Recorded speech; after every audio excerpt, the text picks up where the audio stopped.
Et plus précisément, nous allons parler de la miséricorde et de saint Augustin, parce que sans la miséricorde, il n'y aurait pas eu saint Augustin.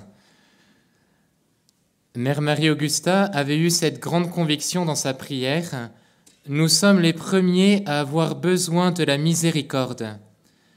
Elle-même s'est toujours considérée comme une convertie, et elle aimait beaucoup son saint patron de baptême, saint Augustin, à cause de cet aspect essentiel de sa vie qui a transformé le pécheur qu'il était en un véritable apôtre de l'amour.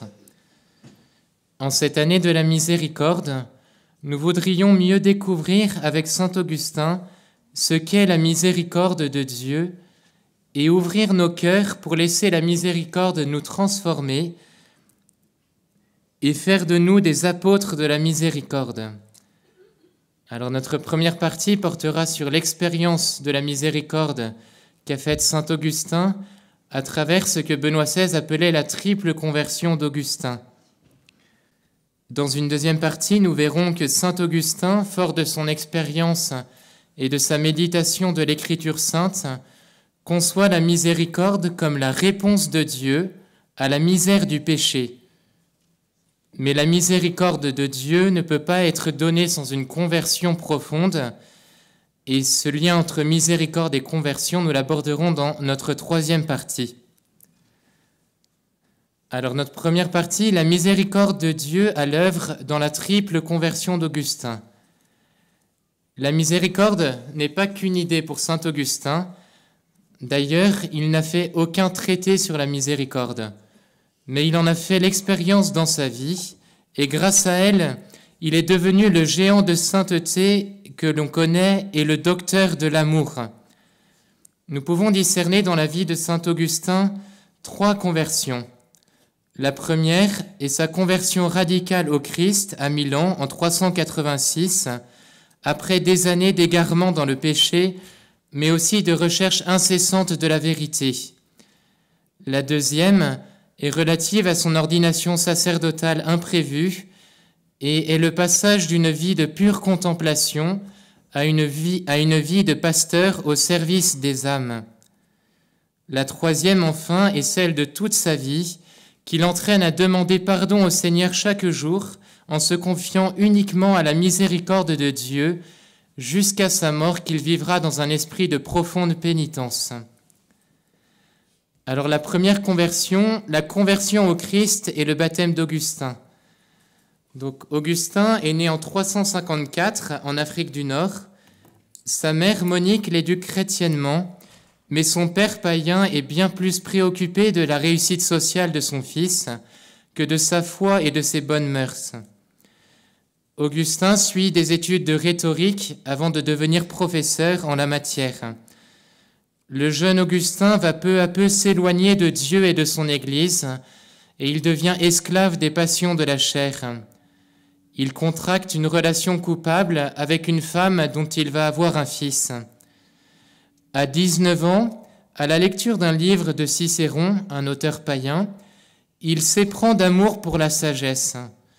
Mais il faudra encore attendre 13 ans d'errement avant qu'il ne découvre réellement le Christ et reçoive le baptême. Professeur à Carthage, il se rend ensuite à Rome puis à Milan, où sa mère le rejoint.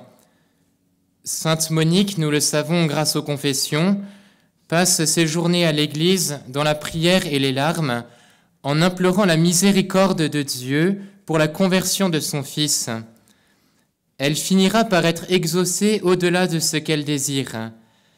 Sa compassion et sa miséricorde pour son fils Augustin ne l'empêchent pas de demeurer très ferme pour ne jamais cautionner les péchés de son fils. Augustin, qui fréquente de nouveau l'église à Milan, où il écoute avec intérêt saint Ambroise dans les rares moments libres que lui laisse son travail, découvre la grandeur de l'Écriture sainte en même temps que la rationalité de la foi grâce à la lecture de certains philosophes. Mais il tarde à faire le pas pour se convertir et recevoir le baptême à cause de ses péchés qui le retiennent encore dans les liens de la chair. Un jour où il se trouve dans un jardin, en proie à des tourments inexprimables, il entend une voix enfantine qui lui dit « Prends Élie, prends Élie ». Il ouvre alors l'épître de saint Paul aux Romains. Non, pas de ripaille et de saoulerie, pas de coucherie et d'impudicité, non, pas de dispute et de jalousie, mais revêtez-vous du Seigneur Jésus-Christ.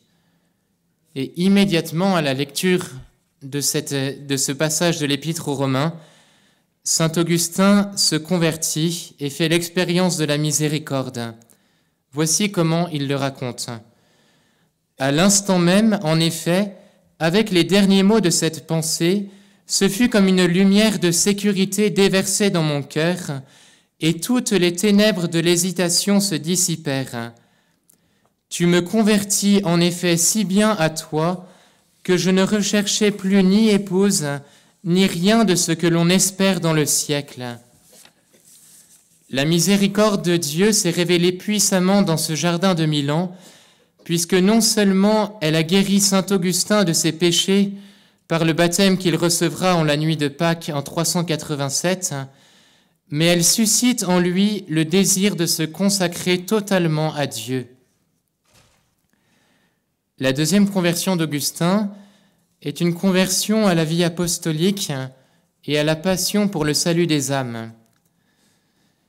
Un événement providentiel conduit Augustin, tout jeune converti, à faire de nouveau l'expérience de sa faiblesse et de la miséricorde de Dieu. Depuis sa conversion au Christ, Augustin a décidé de consacrer sa vie entièrement à la contemplation, retiré dans une humble vie monastique où la prière et l'étude sont à la première place.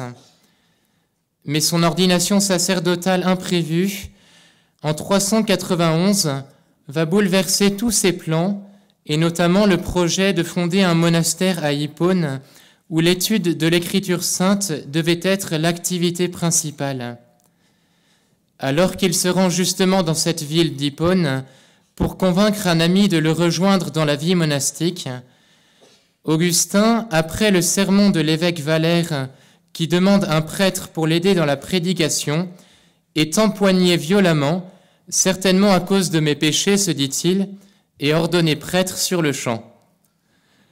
Augustin sait que ce n'est pas à cause de ses mérites qu'il est ordonné, mais uniquement à cause de la miséricorde de Dieu.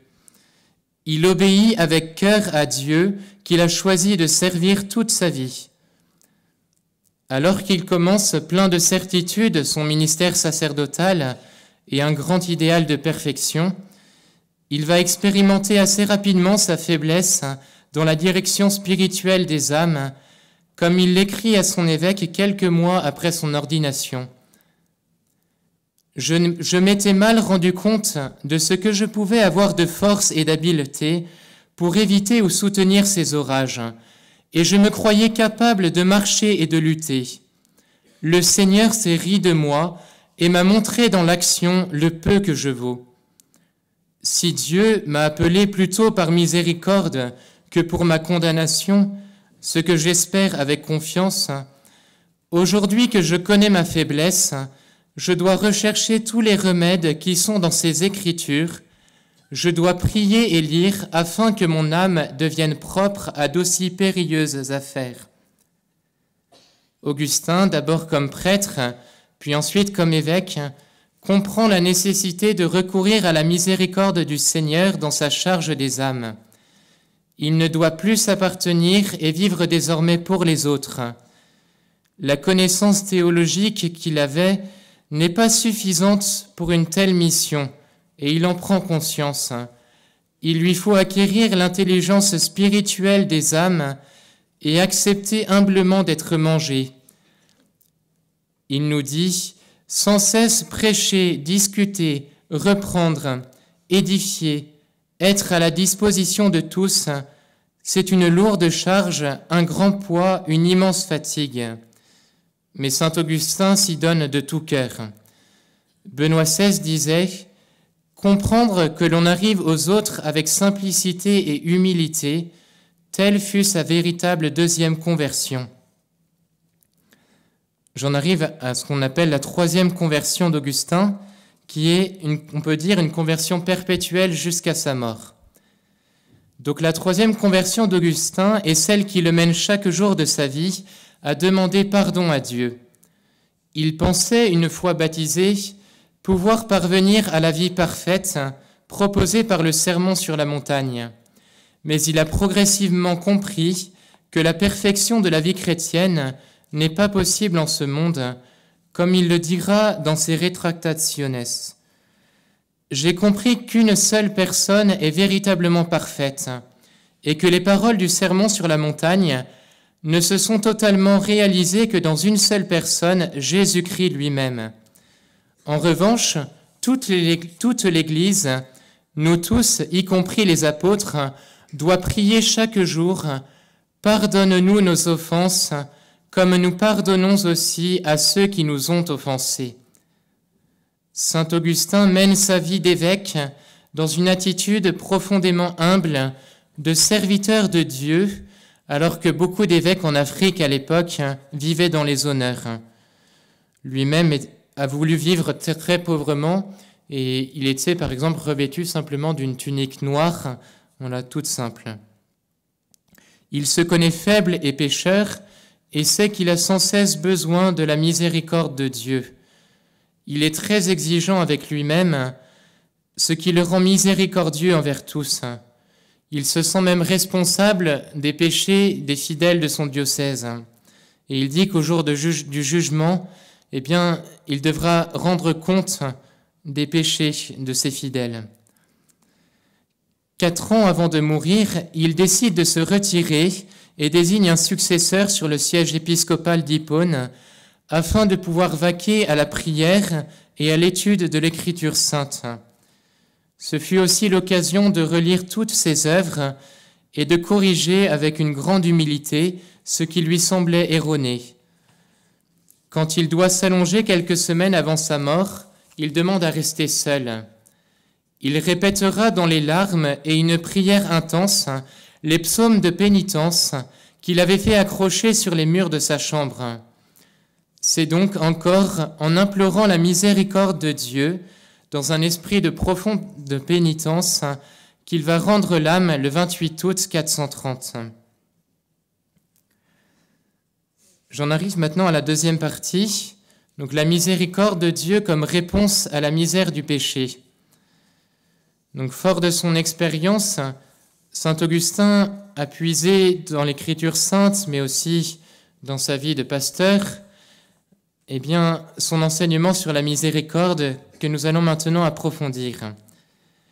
Saint Augustin affirmait de manière lapidaire dans les confessions « Misericors es miser sum », ce qui se traduit par « Tu es miséricordieux, je suis misère ».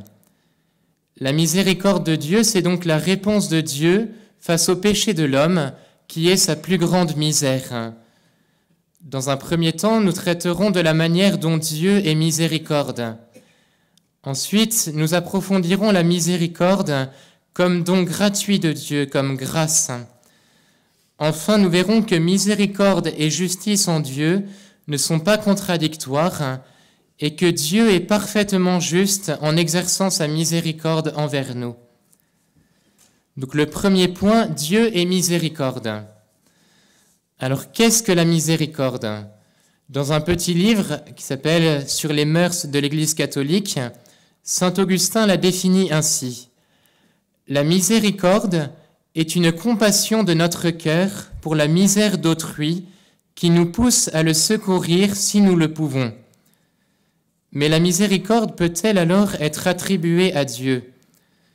Saint Augustin nous dit que certains philosophes, qu'on appelait les stoïciens, niaient la miséricorde en Dieu parce qu'ils ne voulaient pas que l'on puisse penser un trouble ou une émotion en Dieu.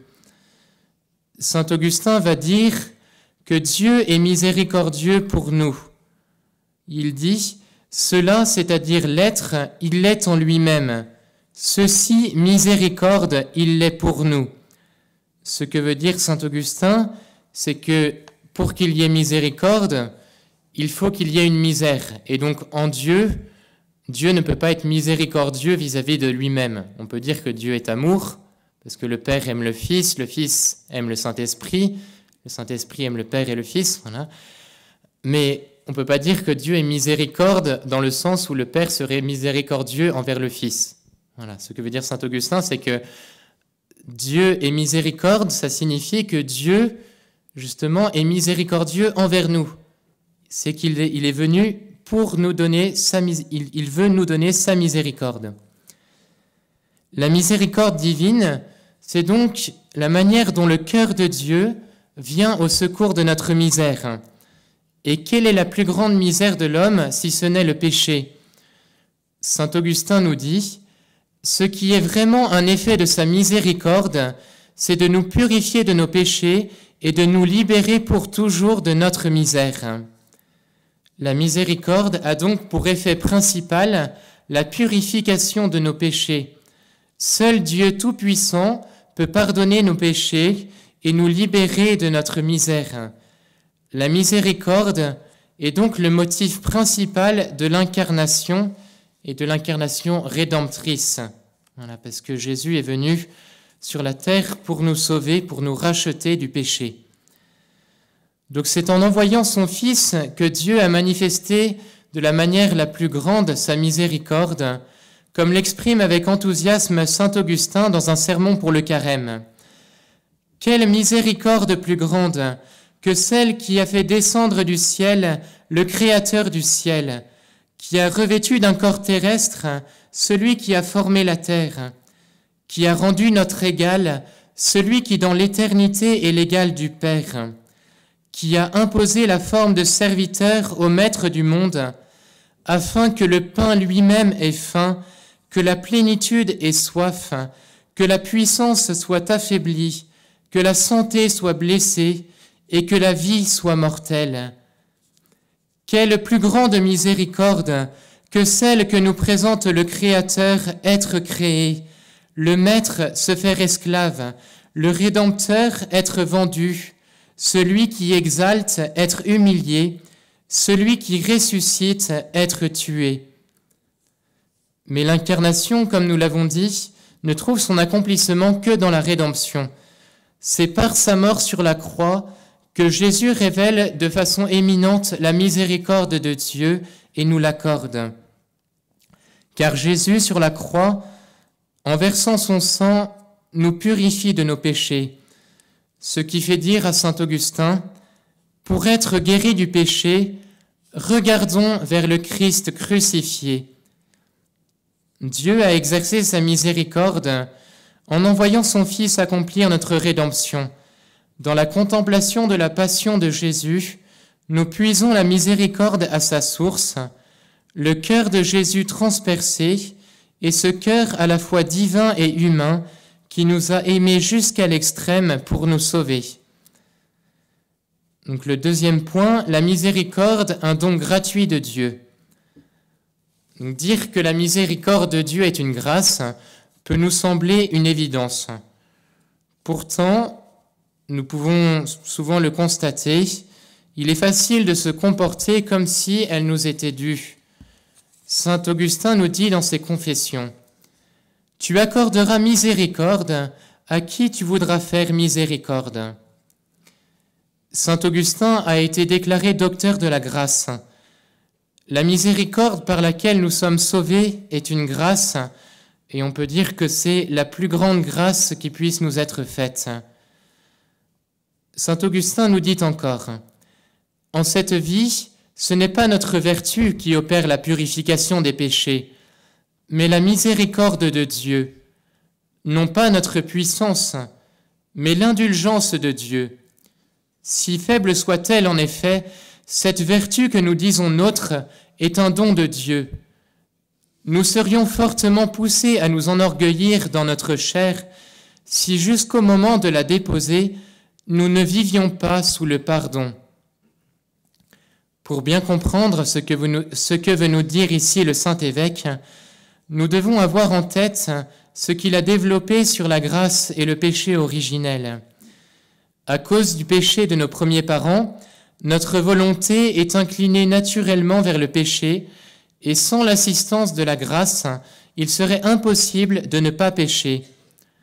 Saint Augustin, face à Pélage, un moine breton qui vivait à Rome, qui prétend que nous pouvons nous sauver par nos propres efforts, ne cesse de rappeler la primauté de la grâce dans le salut.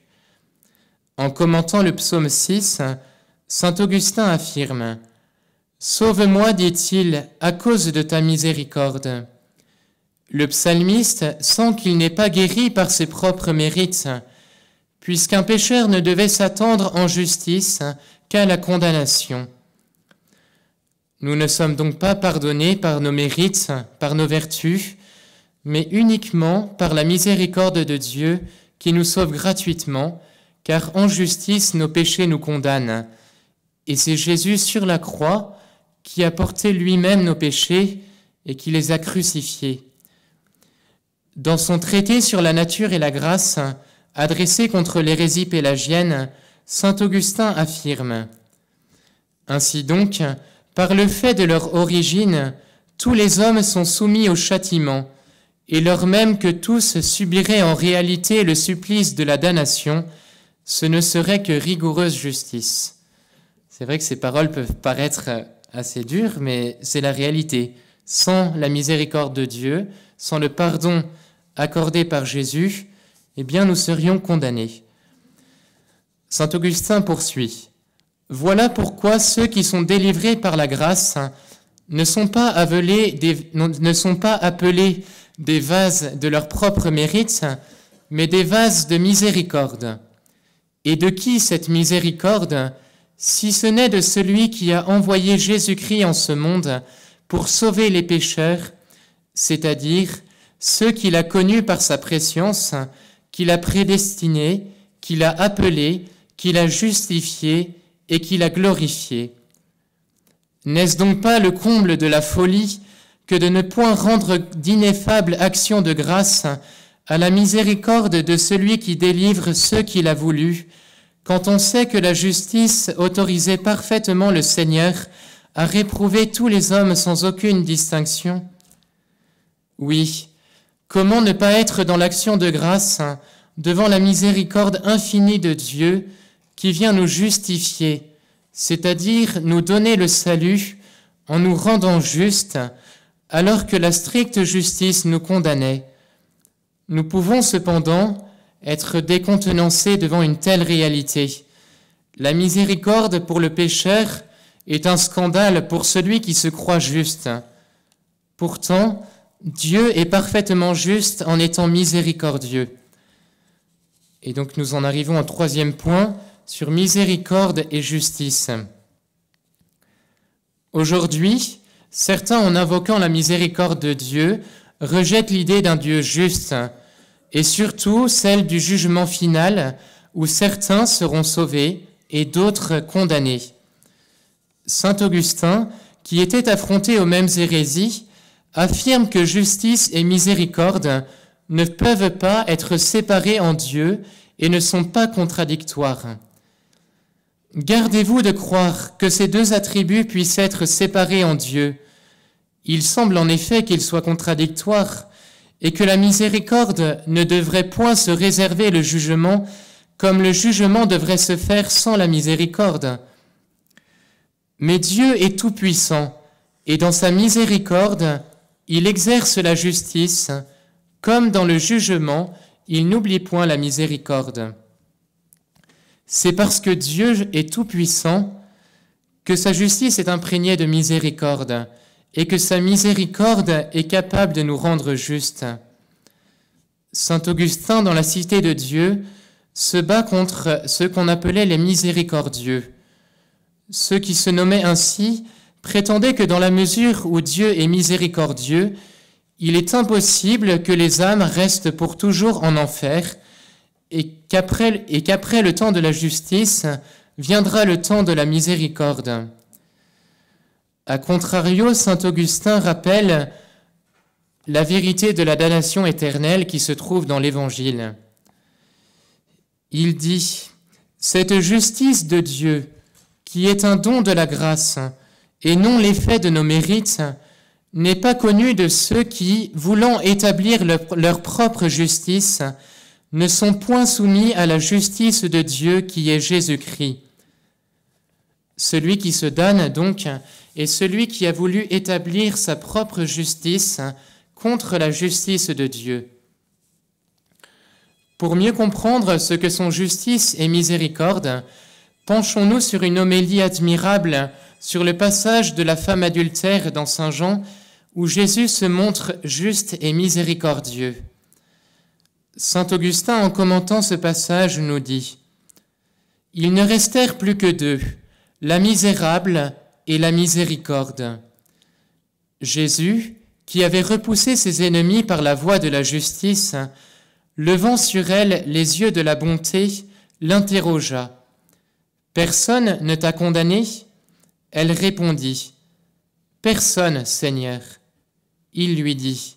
« Moi non plus, je ne te condamnerai pas. » « Qu'est-ce à dire, Seigneur? Tu favorises donc les péchés? » « Non, pas du tout. Remarque ce qui suit. Va, et désormais ne pêche plus. » Le Seigneur a donc condamné, mais il condamne le péché, non le pécheur.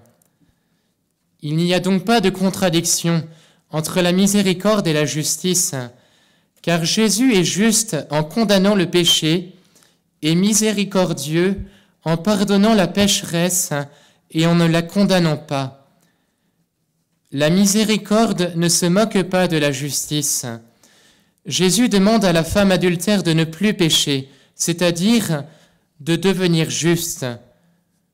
Mais en même temps, il lui rappelle que c'est Dieu lui-même qui la rend juste en lui accordant sa miséricorde. Saint Augustin nous dit encore, « Dieu en pardonnant non seulement nous guérit du péché, mais il nous donne la force de ne plus pécher. » La justice de Dieu est miséricordieuse, en ce sens qu'elle justifie gratuitement des hommes pécheurs qui acceptent de se convertir et d'être ainsi rendus justes devant Dieu. Donc nous arrivons à notre troisième grande partie sur miséricorde et conversion, puisque pour recevoir la miséricorde, la conversion est nécessaire.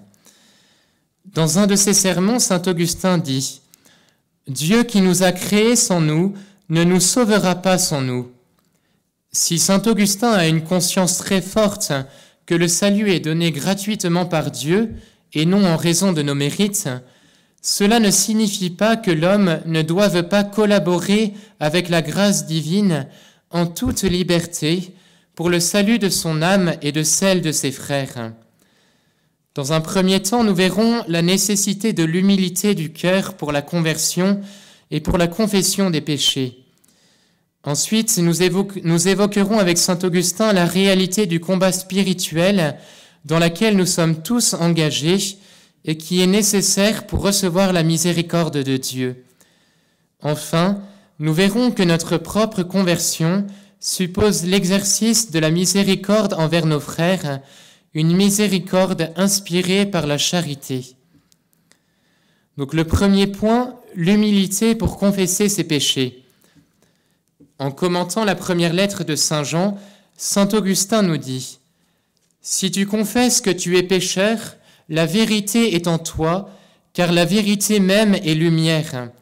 Ta vie n'a pas encore sa pleine splendeur, parce que s'y trouve le péché. Déjà pourtant, tu commences à être éclairé, parce que s'y trouve la confession des péchés. » En confessant ses péchés, l'homme fait la vérité sur lui-même. Du temps de saint Augustin, le sacrement de la pénitence n'existait pas encore sous la forme actuelle, mais il comportait l'aveu des péchés qui étaient nécessaires pour recevoir la miséricorde de Dieu. Saint Augustin nous invite à haïr le péché en nous. Dieu, en effet, est fidèle et juste pour nous pardonner nos fautes si tu ne cesses de te déplaire à toi-même et si tu t'efforces de changer tant que tu n'es pas parfait. Confesser ses péchés consiste à les condamner pour que Dieu les pardonne. Saint Augustin poursuit, « Car si tu ne dis pas à Dieu ce que tu es, Dieu condamnera ce qu'il trouvera en toi. Tu ne veux pas qu'il te condamne? Condamne-toi. Tu veux qu'il te pardonne? Donne-toi pour ce que tu es, en sorte que tu puisses dire à Dieu, « Détourne ta face de mes péchés ». Dis-lui aussi les paroles de ce même psaume, « Car je reconnais mon iniquité ». Il faut confesser ses péchés devant Dieu pour que Dieu s'en détourne. Saint Augustin nous invite aussi à considérer la brièveté de notre vie pour ne pas retarder notre conversion. Le Seigneur est bon, le Seigneur est lent à la colère, le Seigneur est miséricordieux, mais le Seigneur aussi est juste, et le Seigneur est plein de vérité. Il t'accorde le temps de te corriger, mais tu aimes mieux jouir de ce délai que de te réformer. Tu attends toujours, et tu te promets beaucoup de la miséricorde de Dieu, comme si celui qui t'avait promis le pardon, dans sa patience, t'avait promis une vie encore plus longue. La confiance en la miséricorde de Dieu n'est donc pas de la désinvolture par rapport au péché. Espérer en la miséricorde de Dieu exige la vertu d'humilité, sans laquelle la confession des péchés est impossible. L'humilité pour saint Augustin est la vertu chrétienne par excellence, parce qu'elle imite l'humilité du Christ qui est pour lui le maître de l'humilité ou encore le docteur de l'humilité. Elle permet d'accueillir la miséricorde et de combattre l'orgueil qui est à la fois à la racine du désespoir et de la présomption. Saint Augustin, dans la suite de l'homélie sur la femme adultère que nous avons déjà citée, dit encore « Il est trompé par son espoir, celui qui se trompe en disant « Dieu est bon, Dieu est miséricordieux, je puis faire ce qui me plaît, ce qui m'est agréable. Je vais lâcher les rênes à mes passions, je vais satisfaire les désirs de mon âme. » N'est-ce pas un danger réel pour chacun de nous, alors que notre monde nous sollicite pour bien des plaisirs, de ne plus voir le péché, ou pire encore, de pécher consciemment en remettant notre conversion à plus tard.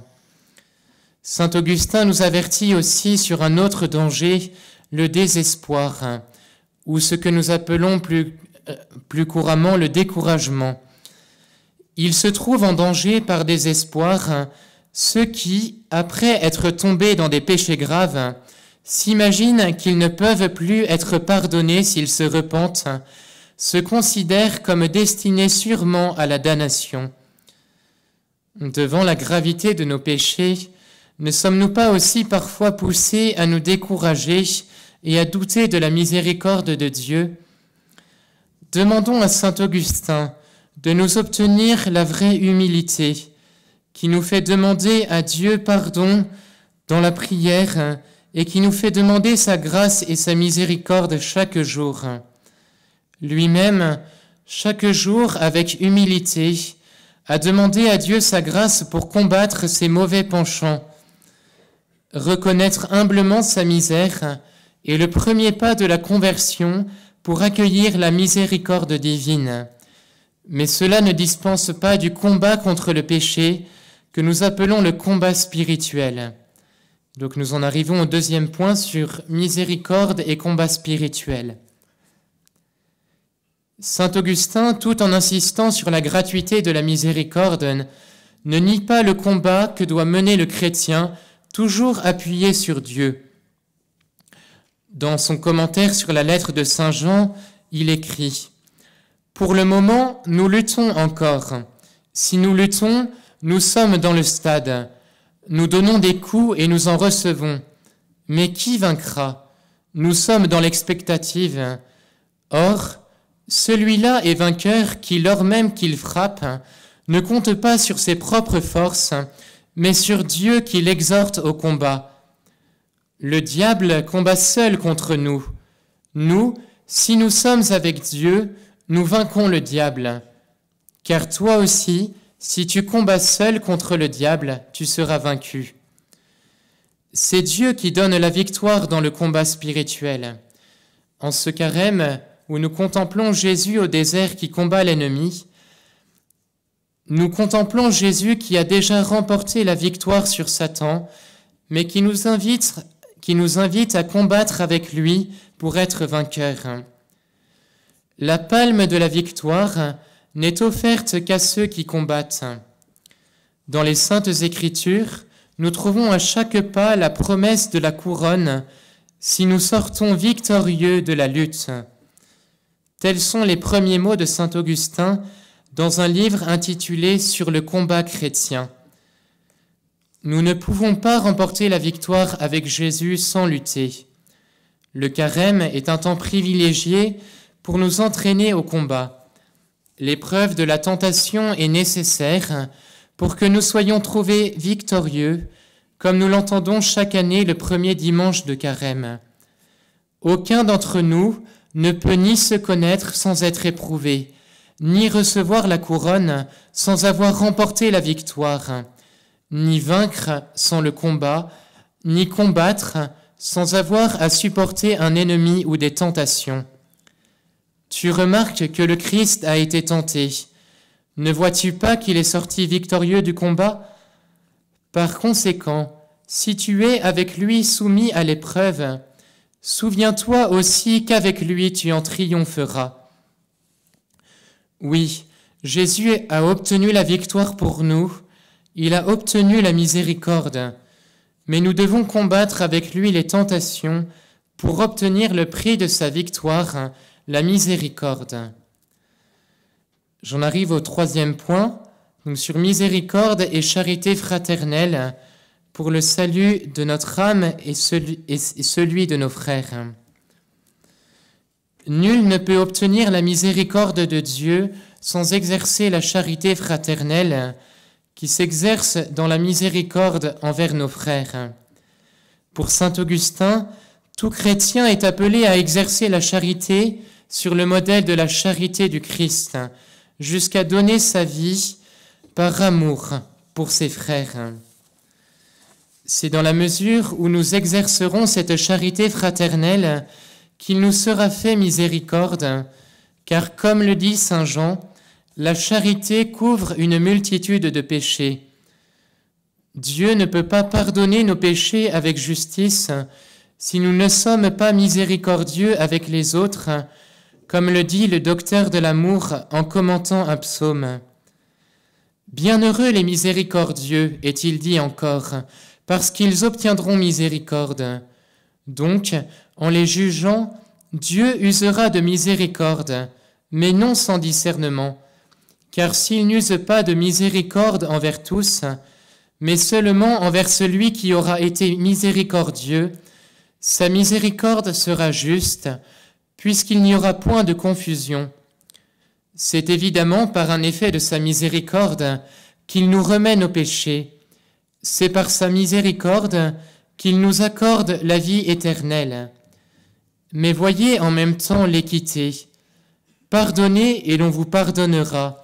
Donnez et il vous sera donné. Assurément, vous donnez, vous pardonnez, telle est bien la miséricorde. La miséricorde envers nos frères consiste donc en deux choses principales, donner et pardonner. Nous devons être des instruments du pardon que nous-mêmes avons reçu de Dieu.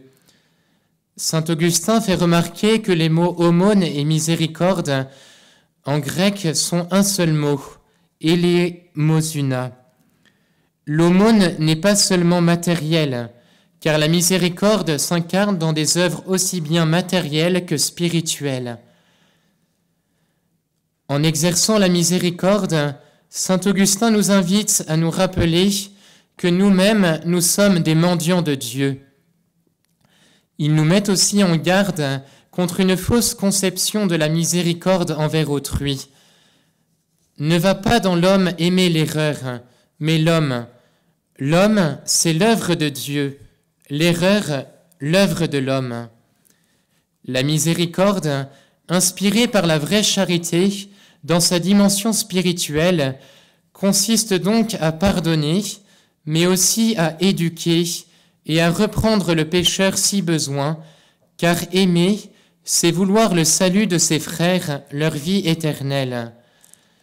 L'éducation à l'amour est donc une œuvre de miséricorde.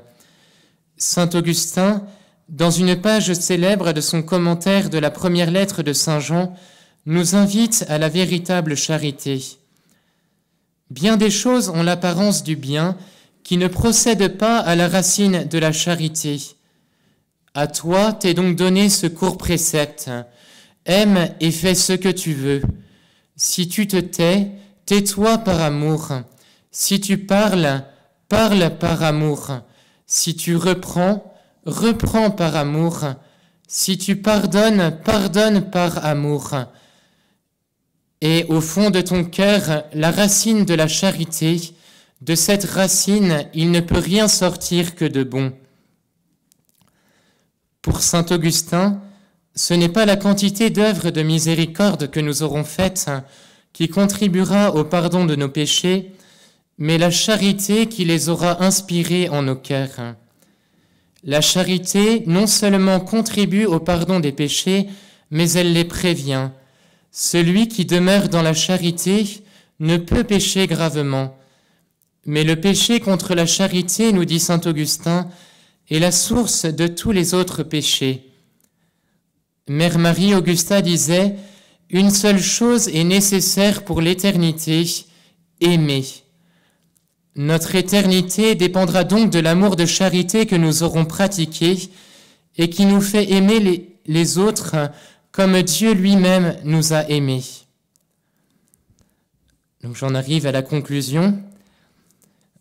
En ce carême de l'année de la miséricorde, saint Augustin veut nous aider à ouvrir notre cœur à la divine miséricorde pour l'accueillir avec confiance et humilité.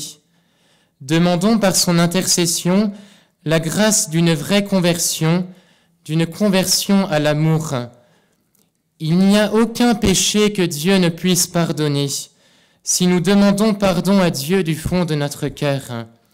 Le pape François ne cesse de nous dire « Dieu ne se lasse pas de pardonner, c'est nous qui nous lassons de demander pardon. » Que chacun de nous en ce jour puisse faire une véritable rencontre avec la miséricorde de Jésus qui veut nous pardonner et nous rétablir dans la charité.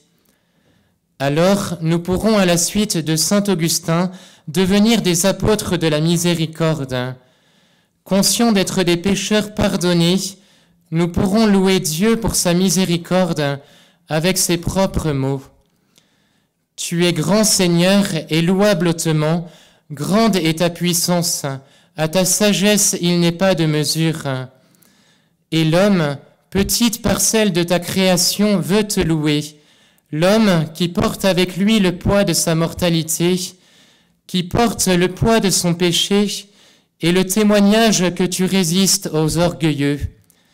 Et pourtant, l'homme, petite parcelle de ta création, veut te louer. C'est toi qui le pousses à trouver sa dilection à te louer, car tu nous as fait pour toi, et notre cœur est sans repos tant qu'il ne repose en toi.